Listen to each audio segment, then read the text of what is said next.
आज जो हमारे साथ में गेस्ट हैं वो एक स्टार्टअप फाउंडर है जिनकी कंपनी का नाम है Creatigrity. Please give an energetic and warm welcome to the one and only Pramod Raj Shukla.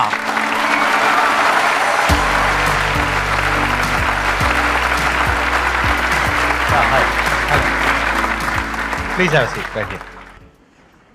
आपसे तो मैं पहले भी मिला हूं। यस, आप पहले मिले हैं और मैं इसी ऑडियंस में बैठा था, उस यहाँ पे बैठा था और आपको वहां से देख रहा था। अच्छा, अमरीश के साथ मैं आया था।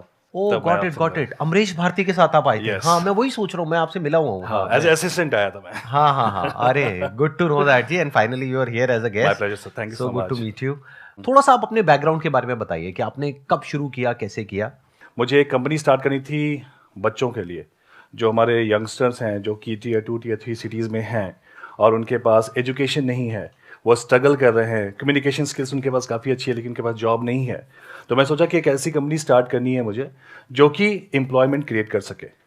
वो मेरा ऑब्जेक्टिव था। उससे पहले आप क्या कर रहे थे? कहीं पे जॉब कर रहे थे? हाँ, उससे पहले मैं सीनियर वाइस प्रेसिडेंट था एक यूएस बेस्ड कंपनी में, जहाँ पे मैं $40 मिलियन का पोर्टफोलियो मैनेज कर रहा था। और वहाँ कितने टाइम तक रहे थे आप? वहाँ 3.5 साल तक मैं था। अच्छा, हाँ। ओके। तो then you came back to India? हाँ, वो स्टार्ट इसी से हुआ था कि मैंने एक हायरिंग की वहाँ पे, हाँ। जिसके पास डिग्री नहीं थी। हाँ। तो वहाँ पे कंपनी के प्रोटोकॉल्स थे कि आपने बिना डिग्री के कैसे हायर कर लिया। मैंने कहा उसके पास टैलेंट है यार, Right. उसको अच्छी बात है ना उसको। वो प्रॉब्लम हो गई, मैंने कहा ठीक है, let me go back to India, I will start my own company and I will try to give lot of employments to people who are not having the education system and all. फिर आपने उसके बाद में next step क्या था? आप India वापस आ गए? इंडिया वापस आ गया और 6 महीने मैं बिल्कुल खाली बैठा क्योंकि मैंने जॉब छोड़ दी थी वहाँ पे। और अचानक से मेरे यूएस में एक इंसिडेंट हुआ था। मैं एक क्लब में बैठा हुआ था, तो मैं वहाँ पे डांस वांस कर रहा था। तो वहाँ पे एक हमारे जो पार्टनर हैं अभी एक यूएस में, उन्होंने मुझे देखा, उनको मेरा डांस बहुत पसंद आया, तो उन्होंने अपना कार्ड एक्सचेंज किया था कि कभी काम करेंगे साथ में। तो मैंने उनको रैंडमली कॉल किया कि ऐसी सी बात है और मैं अपना काम स्टार्ट करना चाहता हूँ। तो उन्होंने कहा लेट्स डू इट, और उन्होंने वो मुझे अपॉर्चुनिटी दी कि अपना एक कंपनी स्टार्ट करो। तो वो 3 पॉइंट सोल्यूशन यूएस में बेस्ड है और क्रिएटिविटी टेक्नोलॉजीज इंडिया बेस्ड है हमारी। तो कोलैबोरेशन ऐसे हमारा स्टार्ट हुआ और आज 5 साल हो गए और 5 साल में हमने बहुत अच्छा किया। अभी तक हमने 350 बच्चों को एम्प्लॉयमेंट दिया है। मैं थोड़ा समझना चाहूंगा आपसे कि एग्जैक्टली आप करते क्या हैं? कि जैसे कोई बच्चा है जो फ्रेशर है, राइट? उसके पास डिग्री है या नहीं है? डिग्री नहीं है, नहीं है, मुझे से फर्क नहीं पड़ता। कम्युनिकेशन होनी चाहिए क्योंकि हमारा यूएस का प्रोसेस है। अच्छा। कम्युनिकेशन स्किल्स होनी चाहिए और बाकी हम लोग उनका सब कुछ ट्रेनिंग करते हैं खुद ही। मैं खुद ही ट्रेनिंग करता हूँ सब बच्चों की, क्योंकि मेरी जो लाइफ जर्नी रही है, काफी स्ट्रगल किया है मैंने अपनी लाइफ में। क्योंकि मैं बिहार से हूँ, एक छोटे से गाँव से हूँ, मुंगेर। तो वहां से एक जर्नी स्टार्ट की है। यहाँ पे एक बात है सीखने वाली हम सबके लिए बहुत इंपॉर्टेंट, कि you must always ask in entrepreneurship. The problem is we usually don't ask and assume कि यहाँ तो कुछ होने वाला है नहीं। जैसे फॉर एग्जाम्पल, इन्होंने अपना जो एग्जाम्पल दिया उसमें से एक बात आपने सीखी कि ऐसे ही किसी के साथ में क्लब में मिले और उससे इन्होंने पूछा कि क्या कुछ किया जा सकता है। देयर वाज अ 90% पॉसिबिलिटी कि सामने से जवाब आता कि नहीं किया जा सकता, बट 10% पॉसिबिलिटी थी कि शायद आगे से सामने वाला इंसान बोलता कि हाँ कुछ किया जा सकता है। और वही हुआ इनके केस में। क्यों हुआ? क्योंकि इन्होंने पूछा। अगर पूछते नहीं तो ऐसा होता भी नहीं।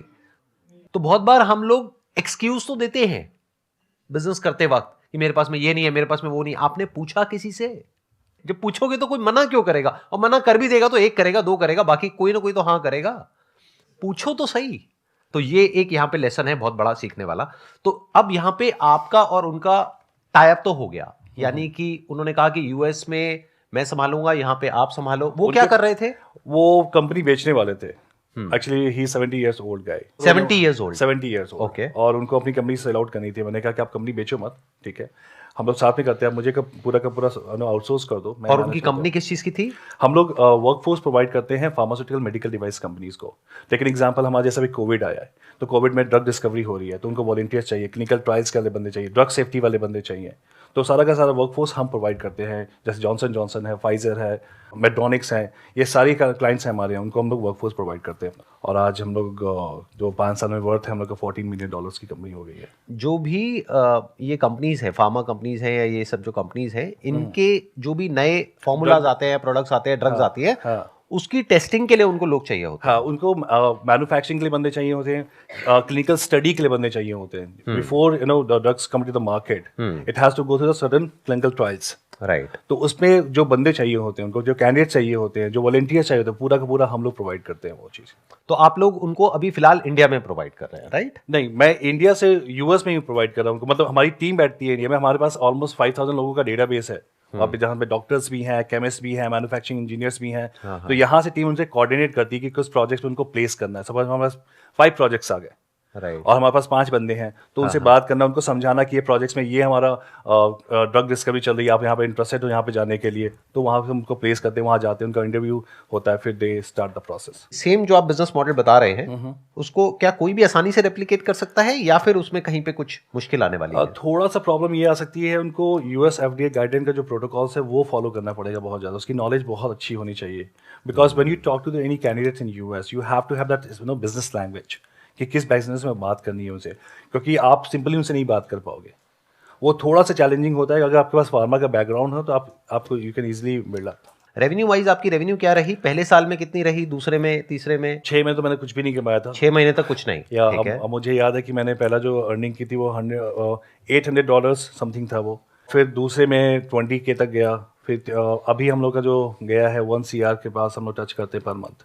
1 CR पर मंथ और per year? No, per month हमारा। Per month? यस, 1 CR का आप रेवेन्यू जनरेट कर रहे हैं। इसमें से एक्सपेंसेस भी होते होंगे जो आप सैलरीज देते होंगे या जो भी रेम्यूनरेशन पे करते होंगे लोगों को, 60-40 वो कितना निकल जाता है? 60-40 है वो। 60% आपका प्रॉफिट है? नहीं, वो कॉस्ट है। अच्छा, जो आप देते हो। हाँ, क्योंकि 40% आपका प्रॉफिट हाँ। है। जो भी इन्होंने कहा वहां पर कुछ बहुत इंपॉर्टेंट बात है समझने वाली। वो ये है कि हम लोग क्या गलती करते हैं जब भी बिजनेस के बारे में सोचते हैं, हम आइडियाज ढूंढने लग जाते हैं। लोगों से बोलते हैं हाँ भाई कोई अच्छा आइडिया बताओ बिजनेस के लिए। ये सबसे बेवकूफों वाली अप्रोच है एक काम करने की। आइडिया से क्या होगा? आइडिया तो आपको मिल गया। अब देखो ये बता रहे हैं कि महीने की इनकी जो रेवेन्यू है वो 1 करोड़ रुपए के आसपास में है, मतलब साल की 12 करोड़ हो गई। 40% इनकी प्रॉफिटेबिलिटी है। दैट मीन्स अभी अगर इनकम टैक्स रिटर्न के हिसाब से देखा जाए तो 3-4 करोड़ रुपए का प्रॉफिट आप अर्न कर रहे हो, राइट? खर्चे निकालने के बाद में साल का। सो अब पॉइंट ये आता है कि आइडिया तो आपको मिल गया। आइडिया क्या है कि इंडिया में अनएम्प्लॉयमेंट बहुत ज्यादा है और यहां पर कॉस्ट ऑफ मैन पावर है वो कम है इंडिया के अंदर, बाहर बहुत ज्यादा है। तो क्या हो उन लोगों को कुछ सॉल्यूशंस प्रोवाइड करे जाएं, और वो फार्मा कंपनीज के लिए भी हो सकता है और भी बहुत सारी कंपनीज के लिए अलग अलग तरीके से हो सकता है। ये तो हो गया आइडिया। आइडिया मिल गया, अब क्या करोगे? जाकर के आपको लगता है कि आप इतनी सक्सेसफुल कंपनी बिल्ड कर पाओगे? कितनों को लगता है कर पाएंगे? 3-4 लोगों को लग रहा है कि वो कर पाएंगे।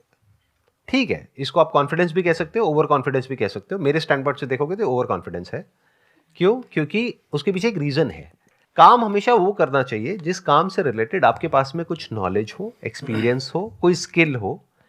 ये जो सक्सेसफुल हो पाए इस इंडस्ट्री में वो इस वजह से हो पाए क्योंकि इनके पास में यूएस में ऐसी कंपनीज में काम करने का 3-4 साल का एक्सपीरियंस था।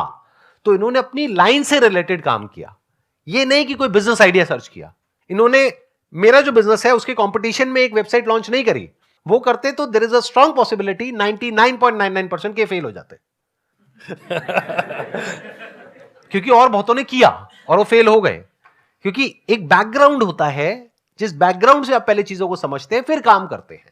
आइडिया की कोई वैल्यू नहीं है गाइस, आइडिया की कोई वैल्यू नहीं, एग्जीक्यूशन की बहुत वैल्यू है।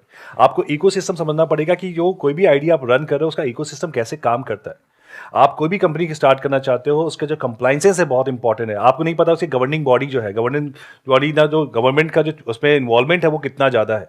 आप ये बिजनेस स्टार्ट करोगे, पता चला आप 3-4 दिन में आपके पास गवर्नमेंट आके खड़ी होगी कि आपने ये कंप्लाइंसेस फॉलो नहीं किया, वो काम आपकी कंपनी शट डाउन हो जाएगी। तो अगर ये समझना है ना कि मुझे क्या काम करना चाहिए, तो अपने बैकग्राउंड को देखो, अपनी पास्ट लाइफ को देखो। वहां से आपको समझ में आएगा कि ऐसा क्या है आपके पास में जो कि वैल्यूएबल हो सकता है किसी और के लिए। अभी आप प्राइमरीली यूएस में ही कर रहे हैं या और भी कंट्रीज में कर रहे हैं? अभी मैंने यूएस में ही कर रहा हूँ। अभी बहुत मतलब इसे like deep question is the spectrum of the business is very large. तो मैं कोशिश कर रहा हूँ कि इसे और पेनिट्रेट करने का। बट हम लोग यूके में भी जा रहे हैं क्योंकि हमारे जो क्लाइंट्स हैं वो यूके में भी उनका प्रेजेंस है, तो हम लोग यूके में भी ट्राई कर रहे हैं अभी। तो अब आप में से कोई अगर कोई क्वेश्चन पूछना चाहते हैं बिजनेस से रिलेटेड, स्टार्टअप एंटरप्रेन्योरशिप से रिलेटेड इनसे, तो आप पूछ सकते हैं। सर मेरा क्वेश्चन ये sir, I want some tips कि हम सर सक्सेस को मेंटेन कैसे करें। मतलब ये है कि सर किसी भी फील्ड में हम एक अच्छे लेवल पे पहुंच जाएं तो उसके बाद डाउनफॉल ना आए, उससे या तो वहीं पर रहें या उसके आगे बढ़ें। या मैं एक चीज़ बताऊंगा आपको कि ना सक्सेस की जो डेफिनेशन होती है ना वो हर जगह अलग अलग है, और उस पर एक ही मंत्र है जो मैंने फॉलो किया है कि अपने स्किल्स को आप अपग्रेड करते रहो। अगर आपने एक स्किल्स में अपने आप को स्टक कर लिया तो आप कभी भी सक्सेसफुल नहीं होगा। जैसे मैं आईटी की बात करूं, आईटी में रोज AI ML आ रहा है आजकल, आर्टिफिशियल इंटेलिजेंस, मशीन लर्निंग्स आ रहे हैं। तो जो एम्प्लॉयज़ AS400 में काम कर रहे हैं, मेन फ्रेम में काम कर रहे हैं, उसी अगर स्किल्स में रह गए तो वो हमेशा अपने आप सक्सेस को नहीं वो फेस कर पाएंगे। तो अपने आप को, जो मुझे लगता है कि हर बार अपने आप को अपग्रेड करते रहो, और आपको जो आपकी लर्निंग है उसको हमेशा लर्निंग कप्स को ओपन रखो. अगर if you know welcome it with your open arms, definitely you gonna have a success in your life. जो मैंने नोटिस किया कि आज मुझे पता है कि मुझे ए अचीव कर लिया है, तो बी और सी क्या होने चाहिए वो आपको पहले से फोकस करके रखना पड़ेगा. आप कह रहे हो सक्सेस को मेंटेन कैसे किया जाए, ऐसा कैसे हो कि डाउनफॉल ना आए. सक्सेस कभी भी मेंटेन नहीं होती है, क्योंकि सक्सेस होती क्या है? Success is a state of mind other than fulfilling your basic needs and having a comfortable life. इतना पैसा होना चाहिए आपको कि आप अपनी बेसिक नीड्स पूरी कर ले और कंफर्टेबली जी सके. दूसरा, सक्सेस के लिए जो इंपॉर्टेंट क्राइटेरिया है that is state of mind. आपके पास में सब कुछ है लेकिन आप परेशान हो, उसको सक्सेस कहेंगे? नहीं कहेंगे ना. तो ये परेशानी क्या है, ये आती जाती रहती है. डाउनफॉल दो तरीके का होता है, एक फाइनेंशियल डाउनफॉल, एक साइकोलॉजिकल डाउनफॉल. फाइनेंशियल डाउनफॉल को अवॉइड करने के लिए सक्सेसफुल होने के बाद आपको क्या करना पड़ेगा? एक तो जो अभी इन्होंने कहा, यानी कि कॉन्स्टेंटली अपने आप को अपग्रेड करना पड़ेगा, क्योंकि दुनिया बहुत तेजी से बदल रही है आज की डेट में. अगर आप नहीं बदले तो you are out of business और out of work, whatever work you are doing. आपको एंटिसिपेट करना पड़ेगा कि दुनिया किस डायरेक्शन में भाग रही है. ये नहीं जो पास्ट में हुआ, बल्कि फ्यूचर में क्या होने वाला है. उसके हिसाब से अपने आप को अडेप्ट करना पड़ेगा, उसके हिसाब से अपने आप को चेंज करना पड़ेगा, तभी आप सरवाइव कर पाओगे. नहीं तो आप बाहर हो, और एक बार फाइनेंशियली आप अनस्टेबल हो गए तो उसको सक्सेस कहेंगे. तो फाइनेंशियल जो डाउनफॉल होता है उसके पीछे जो रीजंस होते हैं उसको हमको समझना पड़ेगा. वो रीजंस क्या होते हैं? एक, हम जरूरत से ज्यादा रिस्क लेते हैं. ऐसे बहुत लोगों की आपने कहानियां सुनी होंगी, बहुत पैसा कमा लिया, बिलियनियर्स थे, ये थे, वो थे, फिर उल्टे पुल्टे रिस्क ले लिए, खुद का बैकग्राउंड कुछ और, काम कुछ और किया, उसके बाद में सर के ऊपर आ गया कर्जा. वो सक्सेस मेंटेन नहीं हो पाई. तो सक्सेस को फेलियर बनने में कितनी देर लगती है? बहुत थोड़ी सी देर लगती है. एक गलत डिसीजन. वो गलत डिसीजन क्या? कोई भी ऐसा काम जहां पे रिस्क जरूरत से ज्यादा है या आपकी लाइन से रिलेटेड नहीं है. तो आपको हमेशा रिवॉर्ड और रिस्क को कैलकुलेट करके चलना है, प्लस अपने रिसोर्सेज को देखना है. अरे भाई, जितना पैसा है उतना ही लगाओ ना. ले भी रहे हो बैंक से तो इतना लो जितना कि आप आराम से दे सको. इतना क्यों ले रहे हो कि जो आपकी सारी कंपनियां बिक जाएंगी, फिर भी आपके पास में नहीं है पैसा देने के लिए. तो दैट इज वन. दूसरा हो जाता है साइकोलॉजिकली.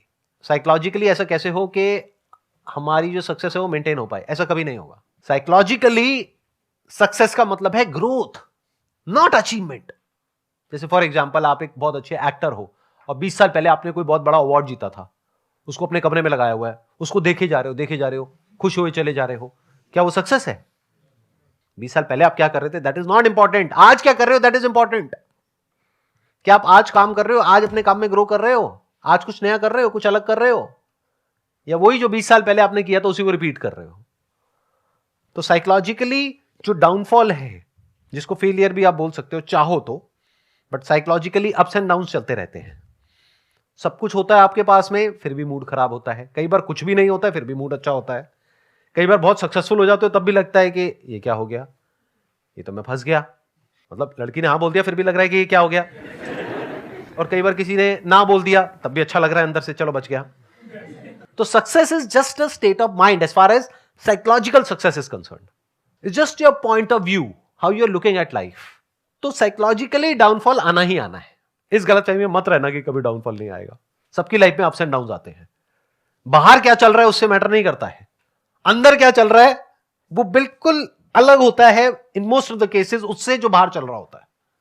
बाहर सब कुछ सही होता है, लेकिन एक छोटी सी प्रॉब्लम होती है, उसकी वजह से लाइफ की धज्जियां उड़ी होती है. तो साइकोलॉजिकली सक्सेस का मतलब क्या है कि डाउनफॉल्स आएंगे. ये नहीं है कि डाउनफॉल्स नहीं आएंगे, बार बार आएंगे. एक बार नहीं आएंगे, 1000 बार आएंगे, लेकिन हर बार आप वहां से बाहर निकलोगे और स्ट्रांग होकर के निकलोगे. क्योंकि अब आपको एक और समझ आ गया है कि इस तरह का साइकोलॉजिकल जब डाउनफॉल आता है तो यहां से बाहर कैसे निकलते हैं. मेरा क्वेश्चन ये कि मैं बिजनेस या कुछ करना चाह रही हूँ, माइंड हमेशा से कि कुछ अलग करना है, और वही बेसिकली साइकोलॉजिकली मुझे अचीवमेंट या ग्रोथ को जानना है. मतलब बेसिकली आज यहाँ इसलिए हूँ क्योंकि मुझे इस एनर्जी को फील करना था. तो मेरे माइंड में आया मुझे मेंटल हेल्थ रिलेटेड कोई बिजनेस करना चाहिए. तो इज इट ओके इस तरीके के टॉपिक से रिलेटेड बिजनेस करना? What she is saying is कि क्या मेंटल हेल्थ से रिलेटेड भी बिजनेस किया जा सकता है? आपके क्या थॉट्स हैं इसके बारे में? बिल्कुल किया जा सकता है, और काफ़ी लोग कर रहे हैं. अगर आप बैंगलोर में देखिए, मैं पॉडकास्ट भी करता हूँ, और मैं पॉडकास्ट में 2-3 लोगों का मैंने इंटरव्यू किया है. वो मेंटल हेल्थ पे एप्स रन कर रहे हैं, जहाँ पे वो साउंड हीलिंग कर रहे हैं, म्यूजिक हीलिंग कर रहे हैं. राइट, वो ऐप अवेलेबल है, डाउनलोड करके लोग उसको यूज़ कर रहे हैं।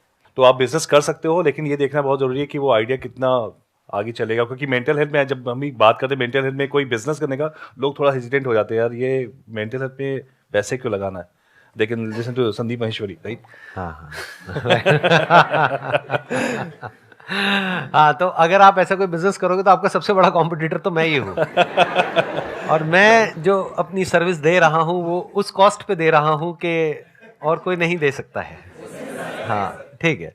सवाल उठता है कि क्या मेंटल हेल्थ से रिलेटेड बिजनेस किया जा सकता है? डेफिनेटली किया जा सकता है।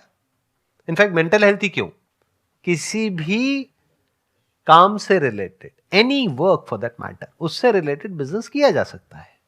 But what you need to ask yourself is, not me, not him, what you need to ask yourself is how passionate you are for solving this problem.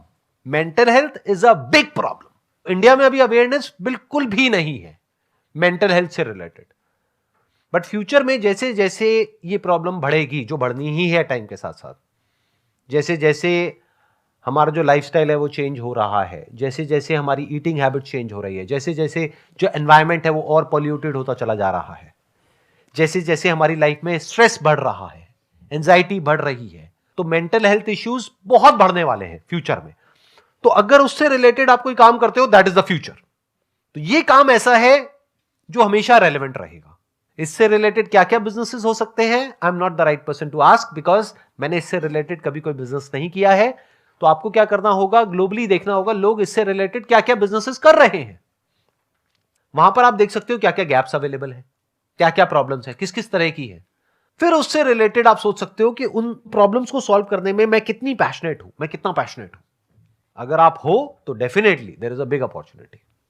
अगर आपका बैकग्राउंड है मान लो psychology का, तो आप directly therapy दे सकते हैं। इन platforms को आप यूज कर सकते हैं। जैसे there are lot of platforms जहां पर आप जा करके डायरेक्टली जो पेशेंट्स हैं उनको ऑनलाइन कंसल्टेशन दे सकते हैं, थेरेपी दे सकते हैं।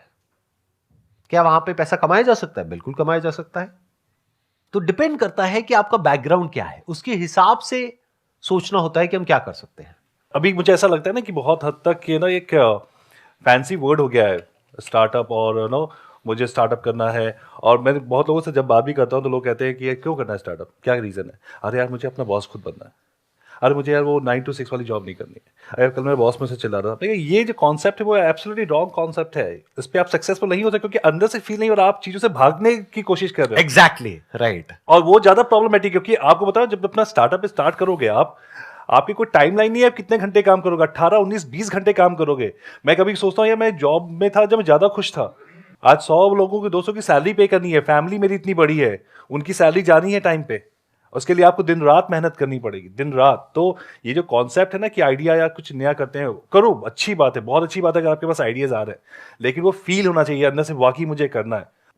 SWOT एनालिसिस हमने सुना है, SWOT, SWOT analysis, strength, weaknesses, opportunities and threat. कोई भी फील्ड में आप कुछ भी काम करो, SWOT एनालिसिस जरूर करो, उसको पॉइंट्स लिखो कि आपकी क्या स्ट्रेंथ है, तो आपको पता चले क्या अपॉर्चुनिटीज आपको मिलेंगी, आपकी वीकनेसेस क्या है, आपको थ्रेट्स पता चलेंगे, अच्छा ये मुझे नहीं करना चाहिए। आप करके देखो, आप सक्सेसफुल हो गए। ये बहुत ही मतलब कॉमन चीज है जो कि सबको करना चाहिए सर, जो आप हमेशा बोलते हैं कि लिखो, सोचो, समझो। अभी जो आपने क्वेश्चन पूछा उससे रिलेटेड एक बहुत ही सिंपल सा आइडिया आया मेरे माइंड में कि अगर मैं आपकी जगह होऊंगा तो क्या करूंगा। आज की डेट में बहुत सारे सोशल मीडिया प्लेटफॉर्म्स हैं, जैसे फॉर एग्जांपल फेसबुक है। फेसबुक पे ग्रुप बनाना, क्या उसके पैसे लगते हैं? नहीं लगते, कोई भी बना सकता है। तो क्या हो अगर आप एक ऐसा ग्रुप बनाओ जहां पे धीरे धीरे मैनुअली आप लोगों को इन्विटेशन भेजो, धीरे धीरे लोग ऐड हो, धीरे धीरे कॉन्वर्सेशन शुरू हो, धीरे धीरे लोग वहां पे पोस्ट करना शुरू करें, वो ग्रुप धीरे धीरे बड़ा होता चला जाए विद टाइम। एकदम से नहीं होगा, 1-2 दिन में नहीं होगा, कुछ महीने लगेंगे, हो सकता है 1-2 साल भी लग जाए। पर जब वो ग्रुप बड़ा हो जाता है फिर आप उनको बोलो कि हम ऑफलाइन मिलेंगे, तो उसके लिए एक जगह हायर करनी पड़ेगी जहां पर सब लोग बैठेंगे और बैठ करके अपनी अपनी प्रॉब्लम्स शेयर करेंगे एक दूसरे से। ये ग्रुप्स उनके भी हो सकते हैं जो मेंटल हेल्थ से सफर कर रहे हैं, उनके भी हो सकते हैं जो कोई पर्टिकुलर बीमारी की वजह से प्रॉब्लम में है, फॉर एग्जांपल कैंसर पेशेंट्स हैं, उनका भी ग्रुप बन सकता है। तो क्या हो अगर उस ग्रुप के आप एडमिन हो और अब आप कहते हो उनको सबको कि हम इस दिन यहां पर इस सिटी में मिलेंगे, इस वेन्यू पर। उस वेन्यू के जो हायरिंग चार्जेस हैं वो नॉमिनल इतने हैं, बस 500 रुपए देना है एक इंसान को। उस ग्रुप में मान लो 1000 लोग हैं और 10 लोग भी आते हैं और वो 500 रुपए भी देते हैं, तो 5,000 रुपए आ गए आपके पास में। मान लो जिस जगह पे आपने वो किया वहां पे आपने 2,000 रुपए दिया, 2,500 रुपए दिया, तो 2,500 रुपए की आपकी कमाई नहीं हो गई? क्या ये किया जा सकता है या बहुत मुश्किल लग रहा है करने में? क्या इसमें बहुत इन्वेस्टमेंट है? तो हम करते क्यों नहीं ऐसा कुछ? क्योंकि ऐसा कभी सोचते ही नहीं है। सोचते क्यों नहीं है? क्योंकि ऐसा सोचना कभी सीखा ही नहीं है। सीखा क्यों नहीं है? क्योंकि किसी ने सिखाया ही नहीं है। You need to think out of the box कि क्या किया जा सकता है, कैसे किया जा सकता है। और ये जो मैं बोल रहा हूं ये कोई थियोरेटिकल बात नहीं है। ऐसे हजारों लाखों ग्रुप्स ऑलरेडी बने हुए होंगे जिसमें से बहुत सारे ग्रुप्स बहुत सक्सेसफुल होंगे और बहुत सारे लोग इस तरीके से काम कर रहे होंगे। और सिर्फ इतना ही नहीं, इन ग्रुप्स में जो लोग होते हैं उनकी कुछ स्पेसिफिक नीड्स होती हैं, कुछ प्रोडक्ट्स की, कुछ सर्विसेज की। उसके लिए आप उनको कनेक्ट भी कर सकते हैं ना। वहां पे एफिलिएट मार्केटिंग बीच में आ जाती है। वो पता है क्या होती है कि अगर आप उनको लिंक देते हैं कि ये एक प्रोडक्ट है जो यहां पर अवेलेबल है, इसको मैंने यूज किया अपनी इस प्रॉब्लम के लिए और मुझे बहुत बेनिफिट हुआ, और उसके बारे में अगर उस ग्रुप में बात होने लग जाए तो उस लिंक पे जब भी कोई क्लिक करके जाएगा और उस प्रोडक्ट को खरीदेगा तो उसमें एक एक्स अमाउंट आपको मिलेगा। इसको एफिलिएट मार्केटिंग बोलते हैं। वो खरीदेगा उस वेबसाइट से, यानी मान लो अमेजॉन से या फ्लिपकार्ट से या कहीं से भी, पैसा आपको भी मिलेगा। ये एक और रेवेन्यू मॉडल आ गया। You getting where I am coming from. और ये सब कुछ आप जॉब के और पढ़ाई के साथ साथ भी कर सकते हो। यानी कि वहां से उतना पैसा आने लग गया जितना कि आप अभी अपनी जॉब से कमा रहे हो, उससे ज्यादा आने लग गया, मानो महीने का 20-30 हजार, 50 हजार, वट तो आपने जॉब छोड़ दी और फुल टाइम यही कर लिया। Wish you all the very best. Thank you so much for coming and thank you so much जी यहां पर आने के लिए। It was pleasure meeting you and pleasure talking to you. Big round of applause for